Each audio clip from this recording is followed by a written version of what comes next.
Hello, this is Jim Phillips with Remember Veteran Grave Markers. In episode 32, we're going to talk a bit about Memorial Day difference. What is the Memorial Day difference? Now, I was mentioning this to my wife, and she goes, well, how do you know? And I said, well, it takes some research to find out what the difference is. So what is the difference? Well, the difference is those who died in battle are worthy of recognition during Memorial Day.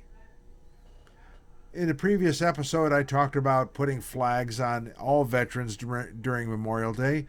And then for those who died in battle, their names would be recited and perhaps a flower placed upon their graves.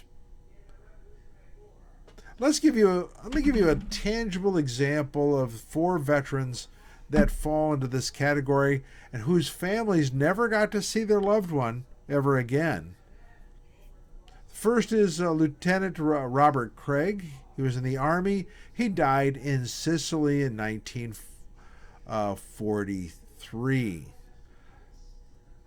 That's important because another veteran whom I'm going to name next, his name was Robert Walla. Now, Robert Walla, he died in Sicily in 1943. Strong likelihood they died probably, since the timing is the same, is maybe in the same battle. Maybe they even knew each other. But the important thing is that he too died in battle. What is interesting for Sergeant Walla is that his brother, whose name is Benjamin Walla, also died in World War II. He was an aviation radioman, and he was on an aircraft that went down at sea off the coast of China. He flew off the Ticonderoga, and it's really kind of a fascinating story about his challenges. They never recovered his body, and he's got his grave here as a memorial since his body was never recovered. Another person that died in World War II, and all the ones I've mentioned all died in World War II, was Clarence E. Buffington. Now, Clarence was a private in the Army, and he died. And what's also interesting is that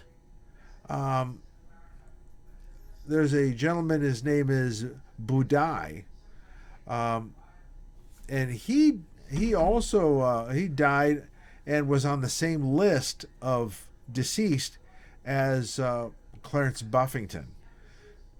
So these men all died during World War II, and that the records show that they died, whether it be they died in battle, they died of wounds, they were POWs and are missing in action, but they're all worthy of remembrance during Memorial Day.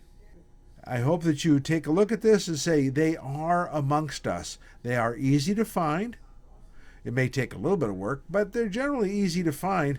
And I think it's with a small little effort on your part, we can lift them up during Memorial Day and recite their names and say thank you for your service. I hope we are worthy of your sacrifice. With that being said, this is Jim Phillips. Thank you very much. God bless all of our veterans, especially those who have died. Please like, subscribe, and share. And you can find us on Facebook.